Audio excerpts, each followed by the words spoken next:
উপস্থিত সাংবাদিক ভাই ও বোনেরা, যারা আজকের এই মসজিদে রাসায়নিক হামলা ও চাঁদাবাজি দমন অভিযান 2026 আমাদের সাথে আছেন।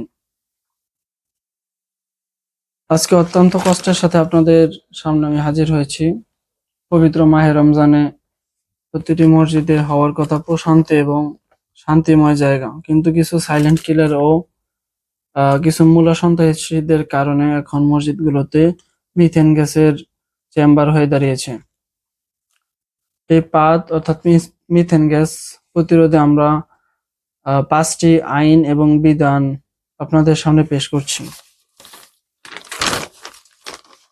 1 নম্বর, আমাদের গোয়েন্দা রিপোর্টে উঠে এসেছে বাসা থেকে যারা কাঁচামাল চিবিয়ে একদম প্রথম কাতারে দাঁড়াচ্ছে, তারা পেছন দিকের মানুষদের সাথে রাসায়নিক যুদ্ধ ঘোষণা করছে। এর ফলে পিছনের মানুষ অজ্ঞান হয়ে যাচ্ছে এবং সামনে থাকা ইমাম সাহেব তার এই মিথেন গ্যাসের ঘ্রাণে নিজে দোয়া বলে যাচ্ছে, অর্থাৎ দোয়া করা ভুলে যাচ্ছে। যারা মূলত মূলা খেয়ে মসজিদের সামনের কাতারে দাঁড়ায়, তাদের শাস্তি কি তা আপনাদের বলছি। তাদের শাস্তি হচ্ছে, যারা মূলা খেয়ে মসজিদের সামনে অর্থাৎ মসজিদের একদম সামনের কাতারে দাঁড়াবে, তারা নিজ অর্থ দিয়ে রমজান মাসে 1 মাস ব্যাপী বিরিয়ানি প্রদান করবে ইফতারির সময়, অর্থাৎ রমজান মাসে পুরো 1 মাস ব্যাপী বিরিয়ানির ব্যবস্থা করবে। 2 নম্বর, ইফতারিতে কোনো রকম মুড়িতে জিলাপি মেশানো যাবে না।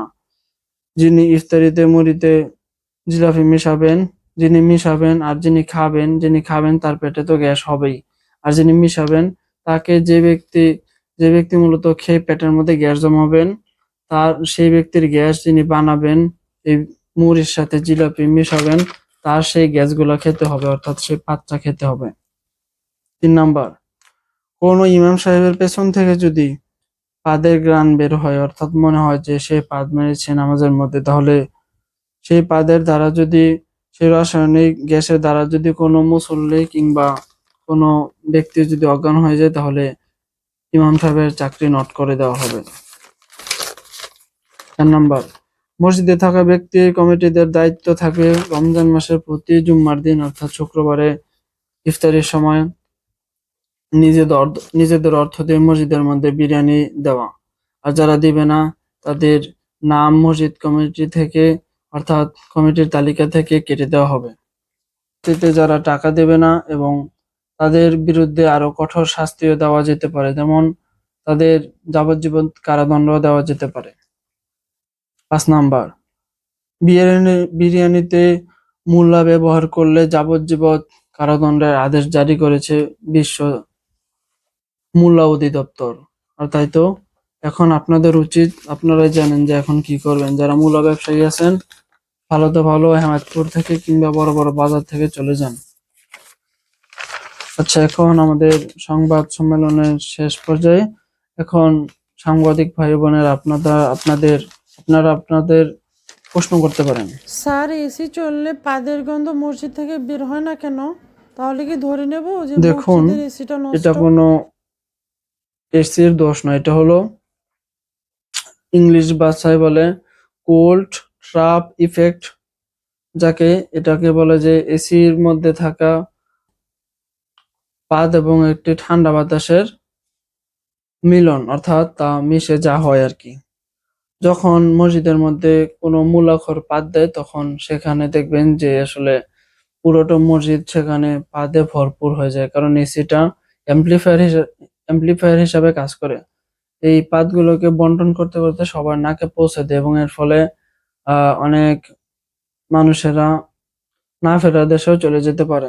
কিন্তু মাঝে মাঝে এমন দেখা যায় যে বিজ্ঞানীরা ধারণা করেছেন এই মিথেন গ্যাস অর্থাৎ মানুষের পাত তো গরম থাকে এবং এসির বাতাস তো ঠান্ডা থাকে।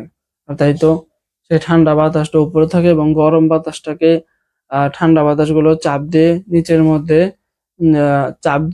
মধ্যে ঢেলে দেয়, ফলে সেই বাতাসটা অর্থাৎ সেই পাতটার সেই মসজিদ থেকে বের হয় না। ফলে যে ব্যক্তি পাত দেয় সে তো সঙ্গেই সেই ঘ্রাণ, এবং মসজিদের মধ্যে থাকা সকল ব্যক্তি সেই পাদের ঘ্রাণ সঙ্গে।